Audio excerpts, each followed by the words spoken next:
Hey everybody, it's Mike. Welcome back to the channel. So I thought I'd just do a quick video, get into this DIY soil mix I've been experimenting with. See if any of you are doing the same thing, or if you have any suggestions or anything I can add or take out. But just been kind of playing around with it based on some stuff I saw online. So basically what I'm trying is this topsoil right here. Good old topsoil from Tractor Supply. I've only actually used the bag from Lowe's. They have a red and white bag at Lowe's. It's pretty common if you actually use that one. Some of this hummus here, hummus and manure, that's also Tractor Supply. That's who had this.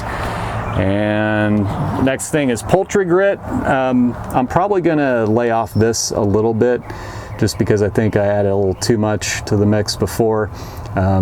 And it could have made it a little too well draining, but I think honestly a little bit of poultry grit could go a long way. That's kind of in the place of sand, coarse sand. And then some pine bark here, this big bag, got it at the local Ace Hardware. I think it was like $2 or $3 for this big thing. So basically those four things is all I'm using right now, and I'm gonna see how the palms do. Got some cocoa coir back here also that I picked up just in case, but you know, just in case I want to add it to the mix. But right now I'm just sticking with those four things just to see how it goes. And then now I'll show you what I've done since the last video. All these new half-gallon pots right here, those are all the Texas Sable seedlings that were stuffed in that one pot together. Finally separated them about a month ago, and this is all the new soil I decided to try with. It's very dense, kind of a little lighter color than the regular old Miracle-Gro over here. But yeah, you definitely have to keep it watered a little more frequently. It's very well draining. But yeah, I think I'm going to use this mostly for the real dry loving palms. Sables, I think, do just fine in this regular palm soil, like this stuff here. But yeah, I thought I'd just try it, experiment with it. So yeah. All these new pots, I've got 200 of these half-gallon pots now, so everything in these small little square pots and round pots are gonna get sized up, and I'm gonna have to make more room out here. Probably have to add a couple more pallets over there. And then I'll start over here.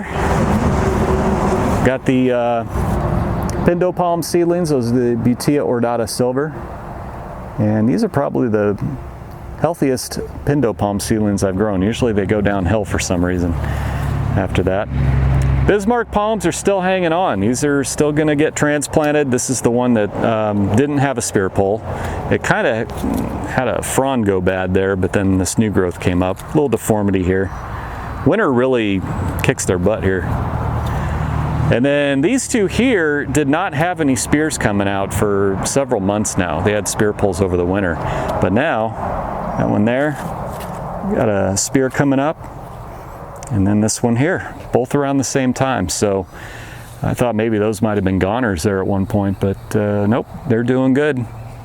And these have come back like 2 or 3 times from spear poles, so pretty tough, pretty tough. More Texas Sable here. Those are some of the ones I transplanted a while ago. Seem to be doing pretty well. A couple empty tall pots of some extra Bismarck palm seeds from the ones I ordered earlier this year, actually back in December. Washingtonia Robusta, I'll be doing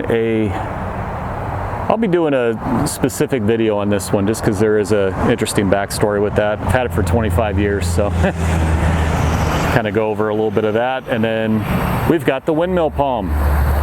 Very, very good palm for this area here in East Texas, Zone 8. It's having no issues whatsoever, so it'll probably need to be transplanted as well at some point. Trachycarpus fortunei wagnerianus hybrids. Look at how much those have come up since the last update. Those are popping up. Some of them are getting their second leaves. But yeah, they're really happy out here for the most part. And then a few more seedlings that have not come up yet, mostly sables. And then over here I actually have a Sable Casiarum coming up, Puerto Rican hat palm.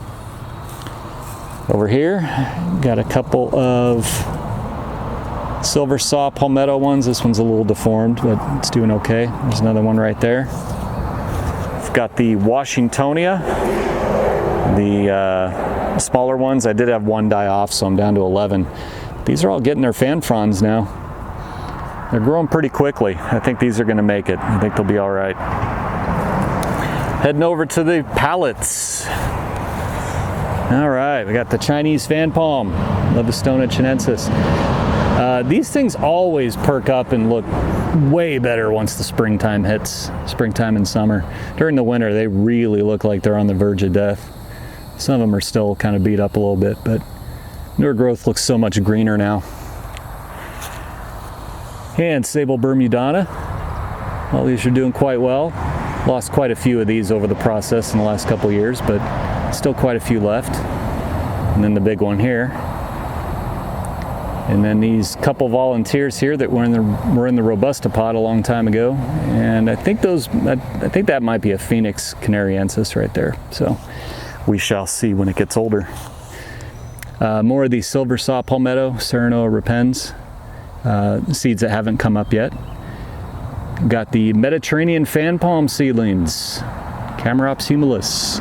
Starting to get the fan fronds on that one. Yeah, looking nice and healthy. These things have been bulletproof here for the most part. Sable Lisa and these 4 tall pots here. Still coming up, still looking good. I don't know if these are actually going to be the Lisa variation or not. It's more of a luck of the draw. So hopefully I see something with those. And we've got the Sable Brazoria. And all of these are doing just fine. This one here is really starting to finally take off. Got an unknown fan palm back here. Might be a Brahia Super Silver, possibly. I know that's some of the seeds I put in that pot years ago. And more of the Texas Sable here. Lots of Texas Sable. I can afford to actually lose a few. And then right here, the Sable Minor Emerald Isle Giant. Still hanging on. It's the last one of the group. And we got another Sable Minor here. Not really sure what type it might be, but it is growing like a weed. And the Majesty Palm is still looking like it is sitting in wintertime. Nothing is happening to it. No spears are coming out. It needs to be weeded pretty good. Been kind of giving it some water, keeping it out in the sun, hoping it kind of has a moment where it wants to bounce back, but so far not really. So yeah, that's about it. Just wanted to show a little update on the collection, a few changes. And I think I mentioned before, all these small pots here are all going to get upsized to these half gallons. I have 200 of these pots, so, well, probably more like 150 now. But yeah, should make for some interesting projects here pretty soon. So anyway, that's about it for this update. If you have any questions or comments, or if you have any suggestions with the palm soil mix, please let me know in the comments. And yeah, that's about it for this update. So as always, thank you all for watching, and I'll see you on the next one.